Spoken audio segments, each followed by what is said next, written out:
Now, a story of hope that has emerged from horror. The family that survived a violent home invasion is talking exclusively to Eyewitness News about the details of that night. And also about what has happened since. Our own Ann Ryder joins us now with a remarkable story. Ann? Well, I have spent a year getting to know the POTENZA family, and I think you're going to want to pull up to the set here and meet them. They survived the most violent home invasion I've encountered in 30 years of reporting. But what they did next is about the power of choice, a story of healing and hope, hope to tell for anyone who is hurting. It takes darkness and light to make a picture. Even that night, I thought, we'll get through this. I woke up just hearing screaming in the house. What is happening here? It takes courage. Kind of my worst nightmare. To transform terror to grace. We're not overtaken by darkness. We're here tonight to say that the POTENZAs are okay. Carl, Eileen, Allie, and Rachel know what it takes. It was fall break. October 29th, 2013. Everything is very clear to me that happened.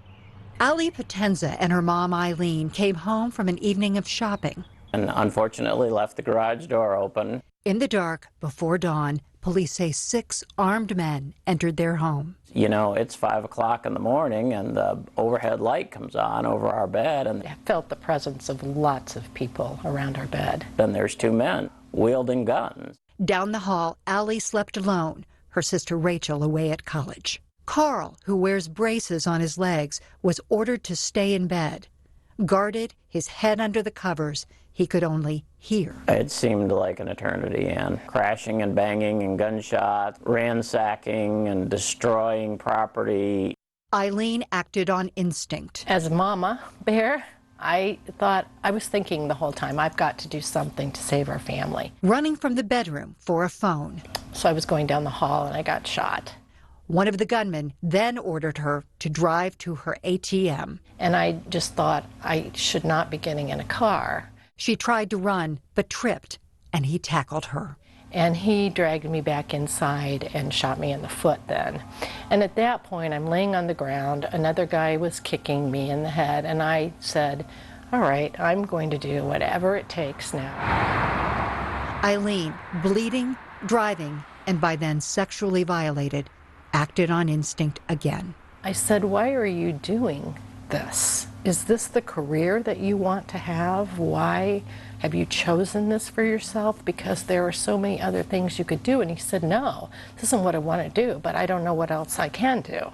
It felt like I was just sitting with a little boy next to me who had a gun and didn't know what he was doing. Back at the house, Allie, a law student, endured a violent gang assault. Neither she nor her mother knew then what had happened to the other. I mean, she went through, I think, the worst thing of any of us. I think she thinks you went through the worst of it. Well, I think we all think that about each other, you know. But what happened next in the hospital set the tone for recovery. Eileen's telling jokes. Eileen's the one that's sort of comforting, you know, all the people that are around her. And I remember thinking, oh, my friends are here in the hospital. We all chatted, and it was just kind of a happy time. I know that sounds crazy. We are the POTENZAs. Just 2 months after the invasion, We're here to talk about faith, family, friends. the POTENZAs took the pulpit on Christmas Eve. There are people out there who don't have what we have. They are born into a different world than us, and there is absolutely no reason for that except luck of the draw. Now, a year and a half later, watching their own message for the first time brings memories, smiles, and pain. Especially for Rachel, who wasn't home and can't hear the details of what her family endured without tearing up. She's tormented by her imagination. I am going to be okay. How are they doing okay? You know, like, how could this possibly be when I feel terrible? I'm not doing okay. The family decision to move back home was pivotal in their healing. Donuts, donuts. A victim's advocate said the magic words. Yeah. Don't let these guys take your house away from you. You don't want them to win. And that was all I needed to hear. Even this house has become a visible sign of the healing.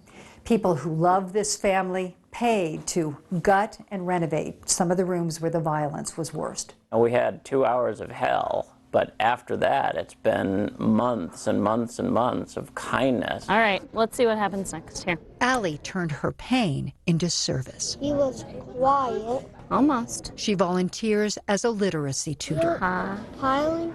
I feel like getting to kids at a really young age when they're so impressionable and could either go one way or another. The Potenzas realize they each have a choice when it comes to forgiveness. I have to say I'm struggling with the issue of forgiveness. You know, I've had people come up to me and say, don't you just want to, torture these guys? Don't you want to just kill them? And no, I've never felt that at all. I just feel more sorry for them than anything.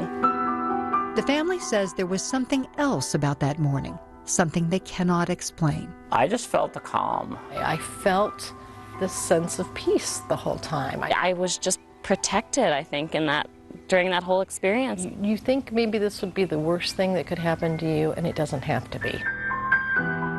The family Christmas photo, taken 2 weeks after the violence, speaks to healing. 1,000 words in just 5. Together we have it all. And they do.